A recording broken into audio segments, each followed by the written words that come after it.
Vous êtes là dans votre émission Jeunesse Lève-toi.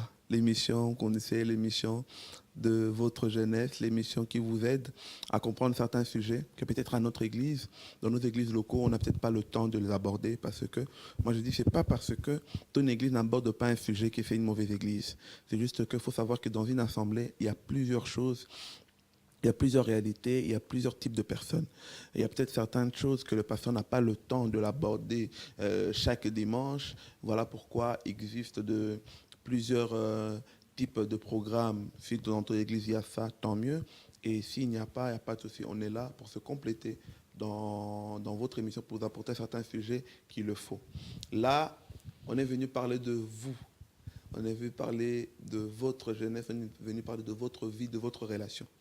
Et pour ça, je vous ai ramené une sœur que vous l'avez entendue l'année passée. Elle a fait du tonnerre ici. Surtout quand elle nous a parlé des oncles spirituels, des tantes spirituelles. Elle nous a expliqué toutes ces choses-là. Ça nous a vraiment créé des bonnes choses et ça a interpellé pas mal de choses.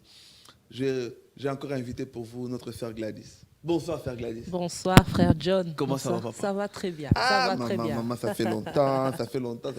Oui, un an, je crois. Un an déjà. Oui, presque ouais, un an. déjà. Oui, un an. Mais Dieu a fait encore grâce pour que nous puissions nous réunir aujourd'hui. Amen, amen, amen, amen. Est-ce que, maman, tu peux nous amener dans un moment de prière avant de commencer ce thème d'aujourd'hui? Amen. On va prier. Seigneur, nous te rendons grâce, nous te remercions. Merci encore pour ces moments, ces instants que tu avais déjà préparés d'avance, Seigneur. Nous laissons toutes choses entre tes mains, Seigneur. Que ton esprit puisse nous guider, Seigneur.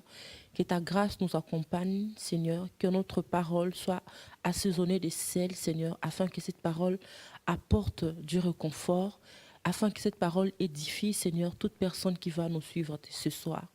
Nous te rendons toute la gloire au nom de Jésus-Christ. Amen. Amen, amen, amen. Amen.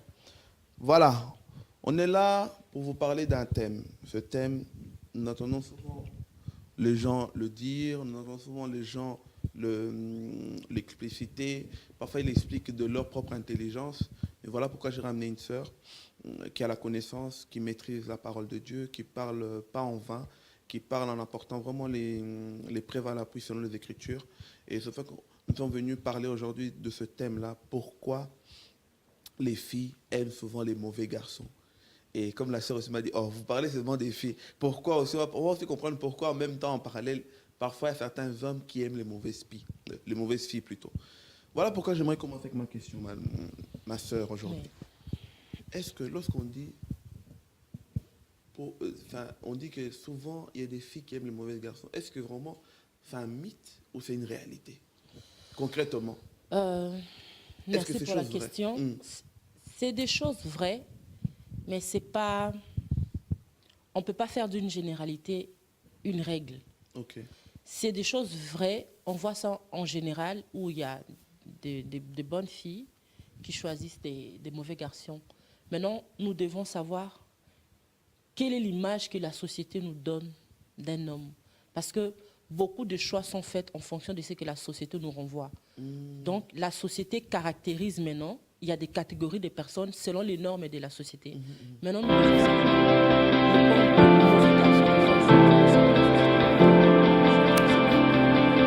c'est vraiment en confusion. Oui, il y a une confusion. Il y a des filles qui tombent sur de mauvais garçons. Maintenant, nous devons définir c'est qui réellement un mauvais garçon. Moi, j'aimerais qu'on parte sur cette étape-là. Définissons d'abord... pour nous les chrétiens, parce qu'on parle, parle des chrétiens, pour nous les chrétiens, quel est ce type de mauvais garçon? Quel est le type de mauvais garçon pour nous les chrétiens? Pour nous, les chrétiens, pour nous déjà, un mauvais garçon, c'est quelqu'un qui vit en dehors de la parole de Dieu. Parce que nous, dans la vie chrétienne, tout doit se passer autour de la parole. Nous sommes une famille et entre familles, parce que nous sommes la famille de Dieu, les hommes que nous devons rencontrer, nous devons les rencontrer dans la famille de Dieu. Amen. Un mauvais garçon, c'est un garçon qui vit en dehors de la parole de Dieu. C'est un incirconcis de cœur. Parce qu'il aura une vision autre que ta vision à toi que le Seigneur t'a donnée. Un mauvais garçon, c'est quelqu'un qui vit, un homme qui vit en dehors de la parole de Dieu, en dehors de la volonté de Dieu. c'est lui là un mauvais garçon. Mais aujourd'hui, on entend certaines sœurs dire que oui, euh, j'ai arrêté de suivre ces mauvais garçons-là, je suis venu à l'église, mais ces frères, j'ai découvert qu'ils sont plus mauvais. Est-ce que c'est le frère qui est mauvais ou c'est un frère qui s'est caché quelque part? Parce que cette définition-là ou cette explication-là à ces sœurs-là qui pensent que à l'église, les frères aussi sont hypocrites. Oui, à l'église, il y a aussi des frères qui sont hypocrites.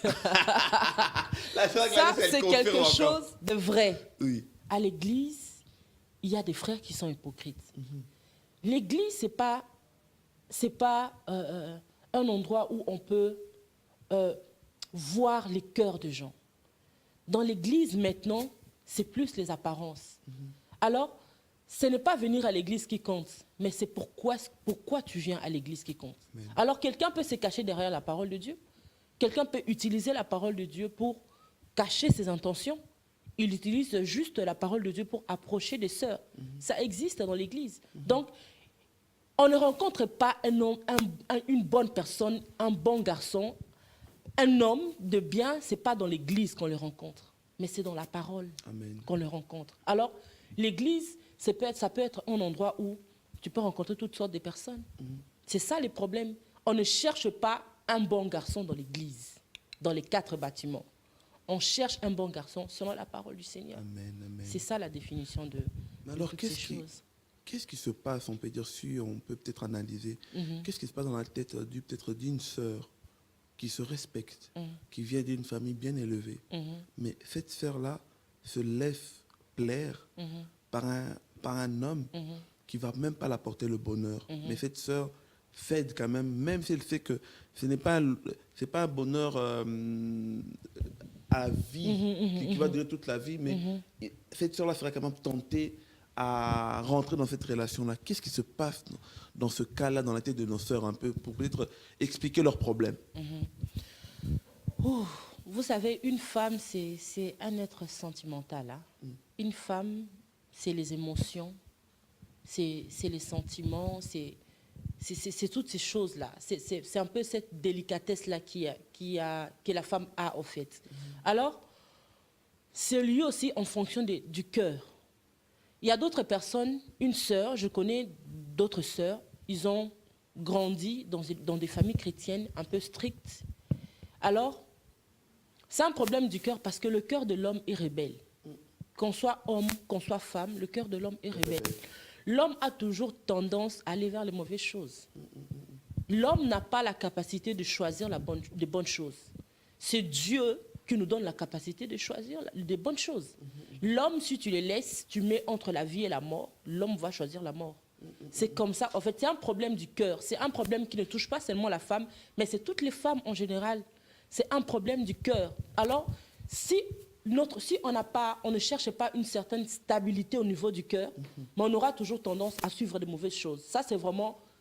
En fait, c'est typiquement humain, en fait, de suivre ces mauvais garçons-là. C'est un problème de cœur. Alors, il faut qu'il y ait quelque chose qui doit être réglé dans notre cœur pour nous empêcher justement Et alors, comment régler ces problèmes-là qui va permettre que... Parce que parfois, on a l'impression, tu vois certains couples et tu dis, mais tu te demandes même, est-ce que cette femme-là, elle se respecte même? Mais comment régler alors ce problème-là pour que cette personne-là puisse comprendre, se faire valoir d'abord, avant de rentrer dans des relations qui vont peut-être la détruire? Si nous voulons avoir une relation tomber sur la bonne personne, nous devons d'abord connaître la personne qui a créé les personnes. Amen. Donc, tu ne peux pas connaître le cœur de la personne si tu ne connais pas le créateur de la personne. Le problème se situe au niveau de notre connaissance de Dieu. Parce que si tu connais Dieu, tu te connaîtras toi-même. Vous voyez? Donc, on commence d'abord par connaître Dieu. Dieu est comme un miroir, et notre miroir qui nous montre notre état. Il nous montre l'état de notre cœur. Avant de connaître une personne, commençons d'abord par connaître la personne qui a créé le cœur de cette personne. Et cette personne-là, c'est Dieu. Alors, on doit d'abord commencer par chercher à connaître Dieu. Et quand on connaît Dieu, automatiquement, on se connaît nous-mêmes. Et c'est quand on se connaît nous-mêmes, ça nous donne, comment on appelle ça, de l'assurance. Et on sait maintenant choisir les personnes Non en fonction de ce que les personnes nous renvoient, mais on sait que en fonction de ce que nous savons du Seigneur, en fonction de ce que nous savons sur nous-mêmes.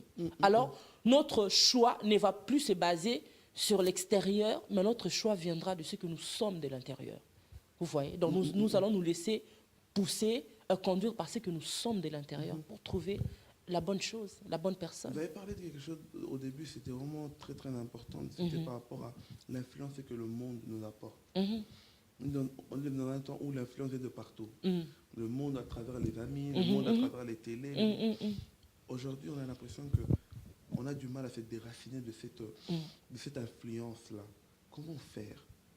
Quelques éléments clés pour faire un peu ça, pour pouvoir un peu choisir selon la Bible, parce qu'aujourd'hui c'est vrai qu'on a du mal à choisir selon la Bible en fait. Ah, ça c'est une bonne question parce que nous sommes sur terre. C'est compliqué. Le seul moyen d'échapper à ces choses, c'est de mourir. Soit on meurt physiquement et on échappe au monde, soit on meurt spirituellement. La mort à soi. Il y a certaines choses. On peut échapper à certaines choses que par la mort. Voilà pourquoi Jésus nous parle de mourir à soi-même. Quand je parle de la mort spirituelle, je ne parle pas de la mort de l'esprit parce que l'esprit ne peut pas mourir. Je parle de cette mort-là qui tue notre moi, notre sentiment, qui tue notre propre volonté et afin de laisser place à la volonté du Seigneur. Donc, c'est un combat perpétuel. Parce que nous sommes dans le monde. Même si nous ne sommes pas dans ce monde, nous sommes dans le monde. Mais comme nous sommes dans le monde, il y a des oppressions. Nous sommes oppressés, nous sommes attaqués. Nous sommes attaqués. Voilà pourquoi Jésus dit, l'apôtre Paul dit dans Romains 12, que ne vous conformez pas au siècle présent. C'est tout un combat, en fait, le renouvellement de l'intelligence. Donc c'est un combat que nous sommes appelés à livrer jusqu'à notre mort physique.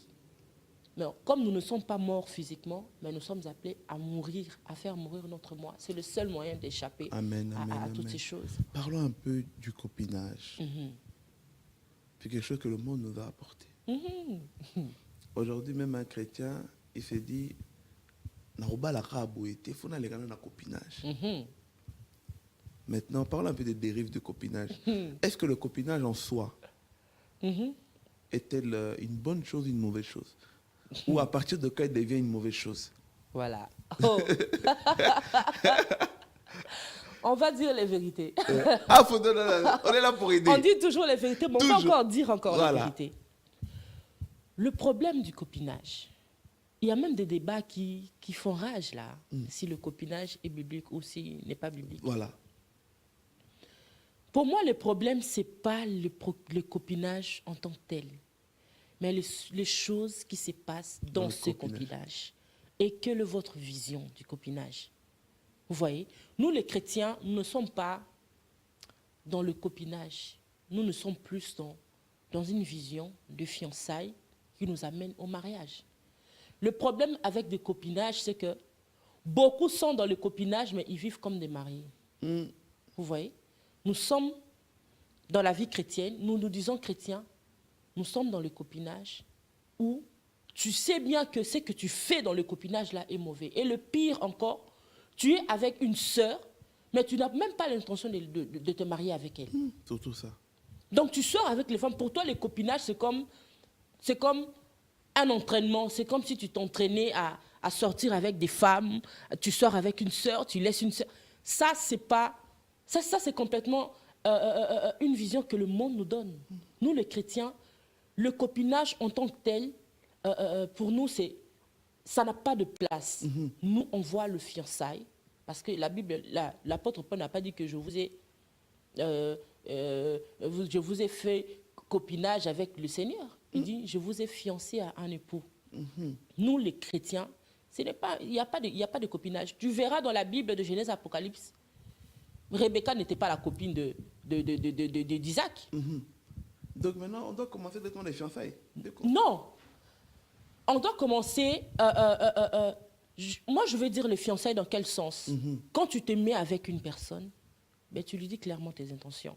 Qu'est-ce que tu veux faire avec cette personne? Quand tu es convaincu, déjà avant de te mettre avec une personne, tu dois être convaincu. Le problème avec beaucoup de personnes, c'est qu'ils se mettent dans une relation et après, ils ne demandent même pas Dieu.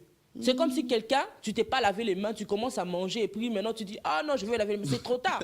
Parce que tu as déjà commencé à manger avec des mains sales. Continue seulement. C'est continu seulement. C'est ça le problème. Nous, les chrétiens, on ne s'engage pas comme ça avec tout le monde. Le problème, c'est que quand on approche une personne, on lui dit clairement notre intention, nos intentions. Ma soeur, mon frère, je te veux pour ça, ça, ça. Et on cherche à se présenter le plus vite possible chez sa famille. C'est ça le problème. Le problème avec le copinage, c'est que le copinage n'émet pas des barrières. Dans le copinage, il n'y a pas de contraintes.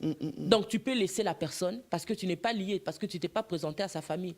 Mais quand tu es fiancé, quand tu pars, même dans ce copinage-là, tu pars te présenter à la famille, mais en fait, tu sais que tu ne peux pas faire les choses comme tu veux. Ben oui. Parce que là, il y a des surveillants qui vont te Donc, surveiller. il faut aller jusqu'au bout de Il faut aller jusqu'au bout. de l'affaire, comme on dit. Jusqu'au bout de l'affaire. Donc, pour nous, les chrétiens, on ne peut pas trop parler du copinage parce que la Bible ne parle pas du copinage.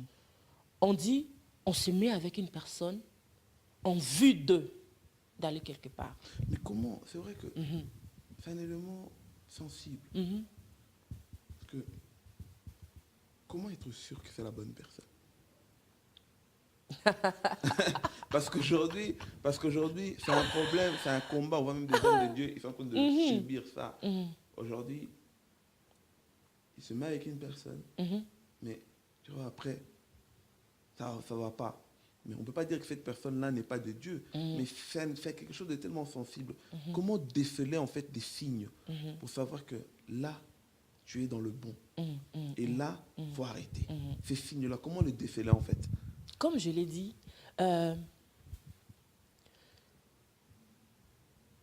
nous cherchons plus des signes extérieurs. Comment connaître la bonne personne? Ça vient de l'intérieur. Ça vient toujours de l'intérieur. Parce que nos décisions viennent de l'intérieur. Le problème, c'est que nous cherchons des éléments extérieurs pour nous convaincre. C'est ça. Nous faisons carrément l'inverse. Comment connaître une personne? Comment connaître une personne? Tu connais son créateur, tu te connais et puis tu connaîtras la bonne personne. C'est aussi simple que ça. Le problème, c'est que nous mettons l'accent sur des choses Physiques. extérieures. Déjà, je vais dire, il n'existe pas de personne idéale. Il n'existe pas de personne parfaite. Il n'existe pas de personne parfaite. Nous sommes tous des êtres imparfaits. Nous tendons tous vers la perfection. Le mariage, ce n'est pas l'alliance entre deux hommes parfaits. Non. Le mariage, c'est Dieu unit deux personnes imparfaites afin de les amener à la perfection. La seule personne qui est parfaite dans le mariage, c'est Dieu. C'est Dieu. C'est pas nous. Le problème, c'est que nous sommes en train de chercher quelque chose qui n'est pas, qu'on ne peut pas saisir. Nous sommes en train de chercher quelque chose qui n'est pas de ce monde. On veut des produits finis aussi. Exactement. C'est ça le problème. Exactement. Personne ne veut prendre un produit brut. Non. Le problème, c'est que nous voulons tous des Adams. J'en avais parlé dernièrement lors de mes émissions. Le problème même dans le mariage, dans le choix même de copinage, tout ça, nous cherchons des Adams au lieu de chercher des Christ. Le problème avec des Adams, c'est que les Adams ne naissent pas. Adam n'a jamais été bébé. Adam était un homme tout fait. Alors que Jésus était né. Jésus est né. Jésus a grandi. Ça veut dire qu'il y a tout un processus, il y a un travail. Amen, amen. Dans cette génération, nous sommes une génération de rapidité. Comme tu as dit, on veut un produit directement tout fait là. Voilà, Non, c'est tout un investissement. C'est tout un investissement. Donc, tu dois investir dans cette chose dans laquelle tu t'es engagé. Tu dois t'investir. Le problème, c'est qu'on ne veut pas de ça. On veut des Adam, mais on ne veut pas de Jésus. Moi, j'aimerais qu'on parle de deux cas qui concernent surtout notre thème d'aujourd'hui. Prenons le cas des frères qui viennent, ils embrouillent des sœurs. Ils embrouillent des sœurs, ils enfantent, ils mettent la sœur enceinte, ils l'abandonnent, ils partent. Ce genre de frères-là, comment on doit les considérer? Ce ne sont pas des frères. Ce ne sont pas des frères. Ils n'ont jamais été des frères. Beaucoup de personnes se cachent derrière la Bible pour faire des dégâts. Beaucoup de personnes même sont rentrées dans des ministères là pour faire des dégâts, pour ravager des femmes. Ce ne sont pas des sœurs, ce ne sont pas des frères, ce sont des païens, ce sont des loups au fait, qui sont juste, ils ont revêtu la peau de brebis pour atteindre les sœurs. Parce que la fille là que tu as engrossée, là que tu as laissée, mais c'est la fille de Dieu. Si un père physique ne peut pas laisser impunie la personne qui détruit la vie de sa fille, à combien plus forte raison notre père spirituel? Le problème avec ces frères-là, c'est qu'ils oublient qu'ils ont un sérieux problème avec le Seigneur. C'est ça. Parce que même toi, mon frère, si tu as une fille, même si la fille là aura 30-50 ans, elle sera toujours ta fille. Et tu n'accepteras jamais ce qu'un homme puisse jouer avec elle. Alors, faisons attention. Le frère qui joue avec des filles, qui engrosse des filles, des sœurs là, ils ont des problèmes avec leur père. Leur père est dans les cieux. L'avantage, c'est qu'avec leur Père qui est dans les cieux, il est le Tout-Puissant. Amen. Il peut les écraser là. Amen. Frère, fais attention. Alors, ils ne sont pas des frères, c'est juste des païens. C'est des aventuriers, si on peut les dire. Ça, c'est vrai, ça. Aventuriers, vraiment. Oui. Et ces sœurs-là, qui pensent que le frère, il vient, tu as tous tes garde-fous, mais par amour, le frère, il te dit, tu dois me donner ton corps. Et c'est en ayant ton corps, après, on va se marier. La sœur, elle cède. Est-ce que cette sœur-là, est-ce qu'elle a vraiment écouté, elle a compris que cette personne-là est la bonne personne selon la vue, ou qu'est-ce qui se passe, en fait? Comment une sœur comme ça peut délaisser ses garde-fous pour un amour en sachant que tu vas vers le péché? Comme je l'ai dit, les femmes, nous sommes... Moi, je vais bien tout ça. Faut me soulever les micros, là. Les femmes... On entend bien, parce que là, on va prêter l'attention. Exactement. Les femmes, nous sommes des êtres sentimentaux, comme je l'ai dit. Les femmes, c'est les sentiments. Les hommes, c'est les pulsions. Les hommes, c'est plus l'action. Les femmes, ça réfléchit. Les hommes peuvent faire des trucs comme ça, voilà, à coup de tête. Mais les femmes, c'est les sentiments. Les femmes, c'est cette sensibilité-là. Une chose qu'on doit savoir, c'est que un homme qui déshonore ton corps n'est pas la bonne personne. Parce que notre corps est le temple du Saint-Esprit. Même si ce n'est pas prophétie, que Dieu t'a dit que... Je vais mettre entre guillemets que Dieu t'a dit que cette personne-là était la bonne personne. Au moment où cette personne-là te dit qu'il veut connaître ton corps, ce n'est pas la bonne personne. Ce n'est pas la bonne personne. Parce que la bonne personne te rapproche du Seigneur. Alors, quand tu pars physiquement avec une personne, la personne t'éloigne avec le Seigneur parce qu'il suit ton corps. Il te suit, il te déshonore. Un homme qui t'aime, la bonne personne va t'honorer et il va attendre. Et il va attendre. Parce que Dieu a défini les cadres des relations amoureuses, c'est dans le mariage. Un homme qui veut te dire que non, parce que je sais que c'est toi, tout ça là, si on peut aller, tout ça. C'est pas quelqu'un de bon.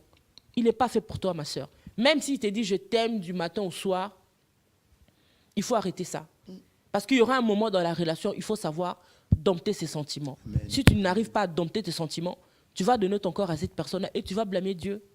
Mais ce n'est pas Dieu. Ce n'est pas Dieu, c'était tes propres sentiments. Donc voilà. Un autre cas. Parce que là, on m'avait dit, on va parler des sœurs. On m'a dit que la plupart des sœurs qui se répandent aujourd'hui, ils se répandent avec un objectif pour obtenir le mariage. Une sœur qui se répand directement, donc tes prières matin, midi, soir, c'est le mariage, c'est le mariage. Est-ce que c'est une personne qui a compris au moins la vision de Dieu? Non. Non, parce que après le mariage, il y a une vie. Le mariage, ce n'est pas qu'une fête.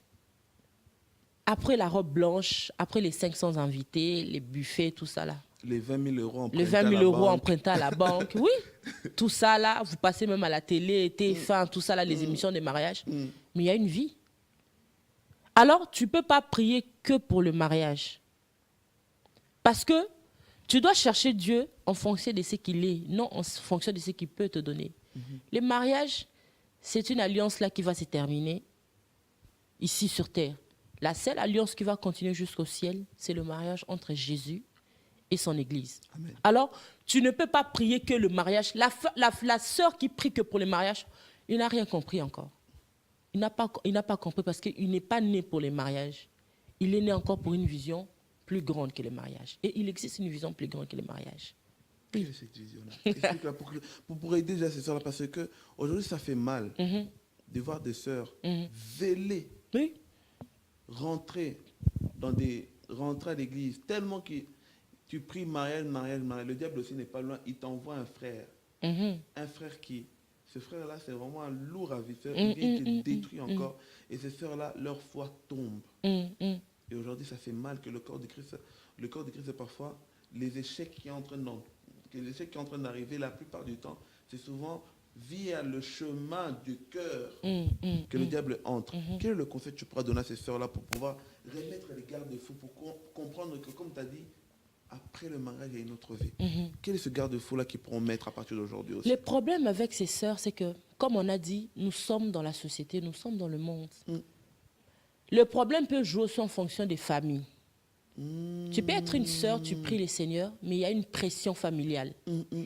Parce que, selon la société, une femme arrivée à un certain âge doit se marier. Doit se marier. Vous voyez? Donc, un homme peut se marier à n'importe quel âge, mais il y a un certain âge, parce que la société nous le dit, parce que la société nous impose. Alors, le diable peut passer par la famille pour nous oppresser. Alors, il y a certaines erreurs qui ont été commises, non pas parce que la personne veut, mais c'est parce qu'il y a une pression familiale. Il y a une pression de la société. Tu as 30 ans, tu as 35 ans, la ménopause approche, tu as 40 ans, tu n'es pas marié. Alors, on perd, la femme se perd, parce qu'elle est obligée de se marier. Alors, qu'est-ce qu'elle va faire? C'est à ce moment-là que le diable t'envoie la première personne. Donc, toi, tout ce que tu cherches, c'est juste un homme avec qui tu peux te mettre. Donc, il y a aussi la famille qui joue un rôle très important. La seule chose qui peut nous garder face à l'oppression familiale, des amis, tout ça là, c'est l'assurance de que nous sommes dans le Seigneur. Que même si ça tarde, vaut mieux se marier très tard et être heureux dans le mariage que se marier trop tôt et être malheureux. Il y a des personnes qui se sont mariées à 18 ans, 20 ans, mais à moins de 30 ans, ils ont divorcé. Ah, c'est ça. Il y a des personnes qui sont mariées à 35 ans, mais ils vivent un mariage, mais heureux, ils sont stables dans leur mariage. Le problème, ce n'est pas d'être marié, mais de rester marié jusqu'à la fin de tes jours. Donc, la seule chose qui peut nous aider à prendre le dessus sur les pressions familiales, c'est l'assurance en qui nous avons cru et de qui nous sommes réellement. Amen, amen, amen. Ma soeur, tu as tellement dit des choses vraiment pertinentes que le Seigneur me met à cœur qu'on doit prier pour ces personnes-là. Amen. Est-ce qu'on peut prendre peut-être les 10 dernières minutes qui nous restent? Commençons d'abord pour cette sœur-là, du sujet qu'on vient de parler. Cette sœur qu'un homme lui a menti. Un homme lui a volé sa dignité dans le Seigneur. Elle est rongée par la culpabilité. Elle ne sait plus comment se relever. Elle a même fui parce que son histoire, comme on dit, Sangone Panzani. Oui. Peut-être cet homme-là, au lieu seulement de ne pas prendre sa dignité, lui a même laissé encore un enfant. Cette sœur, elle se sent loin du Seigneur. Qu'est-ce que tu pourrais dire pour cette sœur-là et prendre un petit moment encore de prier pour cette sœur-là? Ce que j'aimerais dire à cette sœur, c'est que Dieu nous choisit, pas parce que nous sommes forts, mais parce que nous sommes faibles. Alors, la vie chrétienne, ce n'est pas une vie tout est rose ou tout est rose, non. Il y a des erreurs. Moi, dans ma vie, je vais prendre la phrase d'un homme célèbre, un homme de Dieu que je suis beaucoup. Il a dit quelque chose, il a dit, dans sa vie chrétienne, il n'a pas peur de faire des erreurs parce qu'il sert le Dieu de grâce. Alors, je n'ai pas dit de cautionner des erreurs. Ce que je suis en train de dire, c'est que nous servons un Dieu, même quand nous tombons, quand nous commettons des erreurs, parce qu'il est le Dieu de grâce, il nous secourt. Amen. Je vais peut-être dire à cette sœur-là, qui a eu un parcours pas facile, qui s'est retrouvée avec 2, 3 enfants, qui a été abusée, qui a été meurtrie, blessée, j'aimerais lui dire que tant qu'il y a la vie, il y a encore de l'espoir. Tant qu'il y a la vie, il y a encore de l'espoir. Tu peux te retrouver avec des enfants. Oui, tu as fait une erreur. Repens-toi. Demande au Seigneur de te restaurer. Amen. Retourne à la vie chrétienne. Amen. Et Dieu va mettre quelqu'un sur ta route. Amen. Et la personne que Dieu va mettre sur ta route là, c'est cette personne là qui va essuyer tes larmes. C'est cette personne là qui va te révéler vraiment qui tu es. Amen. Cette femme-là épanouie. Alors, je veux dire à ma sœur de ne pas rester, de ne pas culpabiliser. Parce que la culpabilité, ça vient du diable. Vous voyez, la tristesse de Dieu nous pousse à la repentance, mais la culpabilité, c'est le diable. Le problème aussi, c'est que, avant de prier pour ces personnes, c'est que quand Dieu nous pardonne, on n'a pas besoin de sentir des sensations bizarres là où on rentre en transe pour savoir que Dieu nous pardonne. C'est un fait. Le pardon de Dieu ne dépend pas de nos sentiments. Le pardon de Dieu ne dépend pas de ce que nous pouvons ressentir. Le pardon de Dieu dépend de ce qu'il a dit dans sa parole. Qu'est-ce que Dieu a dit dans sa parole? Que si nous confessons nos péchés, il est fidèle et juste pour nous pardonner. Amen. Et pour nous purifier de toute iniquité. C'est ça le pardon. Alors, ne conditionne pas le pardon de Dieu en fonction de ce que toi tu peux ressentir. Ça, c'est la tête. Ça, c'est le diable pour nous acculer. Alors, Dieu t'a pardonné parce qu'il a dit dans sa parole qu'il nous a pardonné. Alors, la culpabilité, ça ne vient pas de Dieu. La culpabilité, ça vient du diable. Je dirais à ma sœur de se relever parce que la route est longue. Il y a encore de l'espoir pour elle. Amen. Voilà. On va peut-être prier pour eux tous à la fin directement, mais parlons encore d'un autre... Interpellons aussi cette sœur-là. Que jusqu'à aujourd'hui, malgré qu'elle connaît sa valeur, malgré qu'elle vient d'une bonne famille, mais elle, c'est souvent les hommes qui vont en boîte qui l'attirent. Malgré que chaque dimanche, elle va à l'église, mais elle, ce sont les aventuriers qui lui attirent. Malgré qu'elle chante à l'église, elle, c'est souvent des hommes mariés qui lui attirent. Quel est le conseil que tu pourras donner à cette sœur-là? Elle est en train de, on peut dire même, elle est en train de jouer encore avec sa vie. Ce que moi, je peux dire à cette sœur-là, c'est de revoir réellement sa conversion. Parce que nous servons un Dieu qui ne fait pas les choses à moitié. C'est vraiment un problème de cœur. Il faut qu'elle revoie vraiment sa conversion parce que si ta conversion te pousse toujours dans des mauvaises choses, il faut un peu revoir. C'est qu'il y a quelque chose qui n'est pas encore réglé. Soit tu es chrétien à 100%, soit tu n'es pas... Soit en fait tu n'es pas chrétien. Le problème, c'est au niveau de ces cœurs-là. Au niveau de ces cœurs-là. Pourquoi une sœur, pourquoi toi qui sers le Seigneur, tu dois toujours être attiré par le contraire de ce que tu es? C'est pas possible. C'est pas possible. Tu dois pas être... Parce que la Bible dit que la lumière ne peut pas cohabiter avec les ténèbres. Amen. Comment toi, tu es dans la lumière, tu es attiré par les ténèbres? Non, c'est pas ça. Alors, il y a un problème de conversion. Il y a vraiment un problème de conversion. La sœur-là doit redéfinir un peu sa vie, prendre un temps, s'examiner vraiment si elle est vraiment convertie ou pas. Donc, c'est vraiment un problème de cœur toujours. Ma sœur, que Dieu te bénisse abondamment. Amen. On va terminer d'une manière particulière aujourd'hui. C'est vous, vous allez clôturer. Vous allez clôturer en intercédant pour eux. Je demanderai à la régie de vous laisser encore peut-être 5 à 10 minutes. Vous allez regarder la caméra. Vous allez parler, prier. S'il faut donner encore des conseils en plus par rapport à ce thème, par rapport à ces deux types de personnes qu'on vient d'expliquer, donner des conseils aux hommes qui sont en train de jouer avec les sœurs, prier pour eux, pour que nous puissions quitter cette vie-là. Parce que la règle principale, la règle générale pour nous, c'est d'abord plaire à l'époux.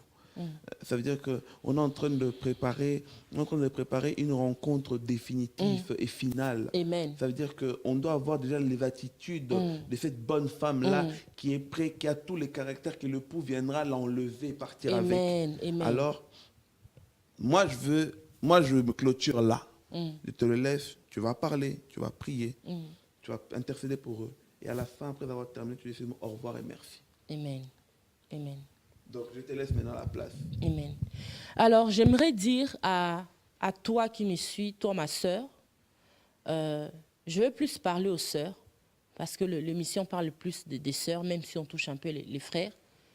J'aimerais dire quelque chose à une sœur. Ma sœur, ne cherche plus à tomber sur les mauvaises personnes. Cherche à tomber sur Jésus-Christ de Nazareth. Parce que Jésus-Christ est la bonne personne. Tu dois faire de Jésus l'homme de ta vie. Si tu fais de Jésus l'homme de ta vie, tu tomberas sur la bonne personne. Tu ne tomberas même pas sur la bonne personne. Jésus va te conduire vers la bonne personne. Il est temps de stabiliser ta vie sentimentale. Le problème se trouve au niveau de la stabilité de tes sentiments. Tu peux être une sœur, tu peux être là, tu es en train de me suivre, tu prêches la parole de Dieu, tu encadres des jeunes, tu es une femme, tu es assis dans les Écritures, mais le problème se situe au niveau de ta vie sentimentale. Tu es sentimentalement instable. Alors, ce que tu dois chercher à faire dans ta vie, premièrement, c'est de chercher à stabiliser tes sentiments, demander au Seigneur de faire de toi une femme de caractère, de te donner un caractère qui va faire en sorte que même en face des défis de la vie, des hommes, des mauvais hommes là qui peuvent venir t'approcher, tu dois être capable de tenir fort. Et j'aimerais aussi te dire quelque chose, c'est que l'erreur est humaine. Tu as fait des erreurs dans ta vie, mais persister dans l'erreur est satanique. Persister dans l'erreur est diabolique.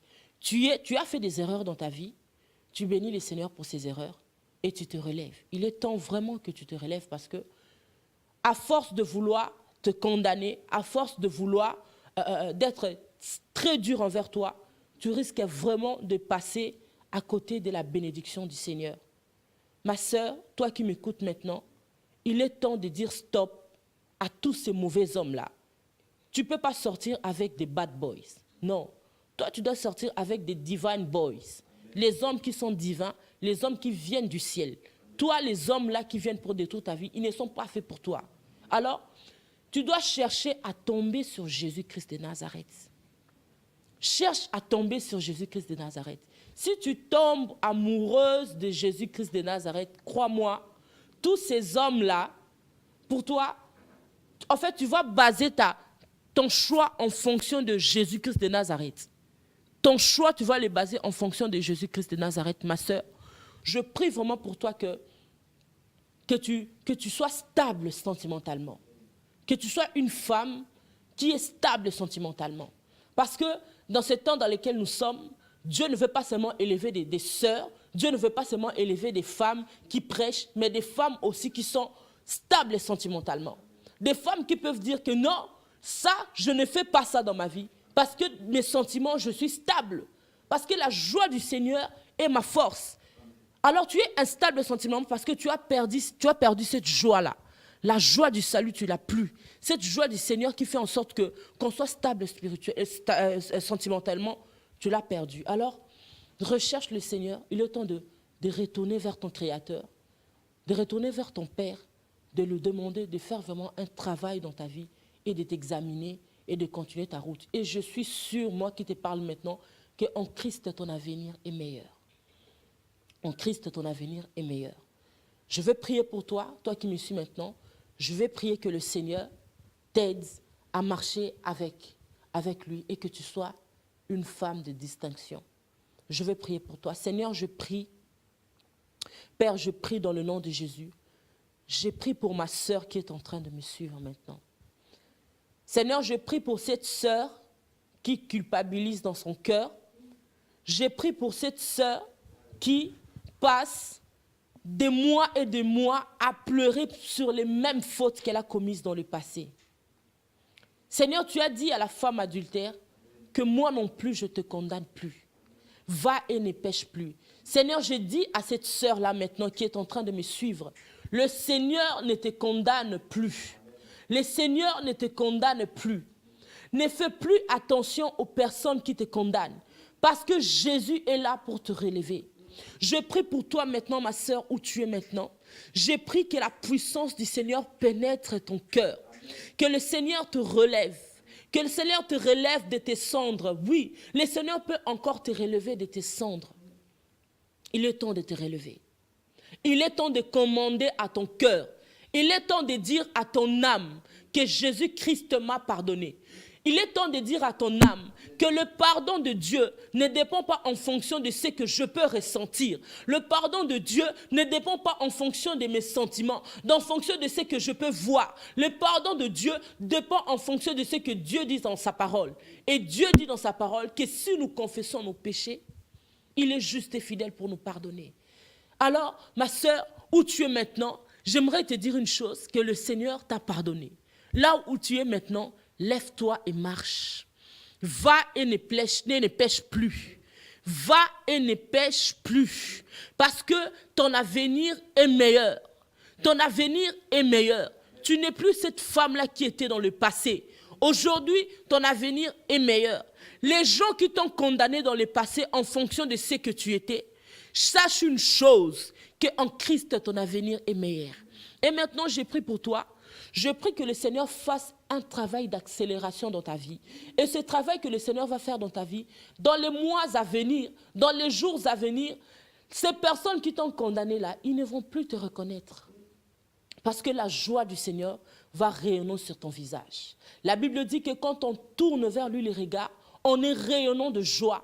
Et le visage ne se couvre point de honte. Ton visage va rayonner de joie parce que tu auras fixé ton regard vers le Seigneur Jésus-Christ. Dans le nom de Jésus, et je sais que le Seigneur, le Dieu en qui je crie, je sais que le Seigneur Jésus-Christ de Nazareth est fidèle et il a commencé ce travail dans ta vie. Laisse-le faire ce travail-là dans ta vie et sois béni abondamment. Dans le nom puissant de Jésus-Christ que j'ai ainsi prié. Amen. Ma sœur, relève-toi. Relève-toi parce que tu es précieux pour le Seigneur. Tu es un diamant entre les mains du Seigneur. Tu es une perle, tu es une fille de Dieu. Relève-toi, parce que ton Père ne t'a pas condamné. Relève-toi, relève-toi et retourne à Jésus-Christ de Nazareth, qui est l'homme de ta vie, le meilleur homme, l'homme le plus parfait de ta vie. C'est à travers Jésus-Christ que tu vas, lui-même, il va te conduire vers la personne qui est destinée pour toi. Que le Seigneur te bénisse et va de l'avant, guerrière de Dieu, parce que Dieu est avec toi. Que le Seigneur te bénisse. Shalom.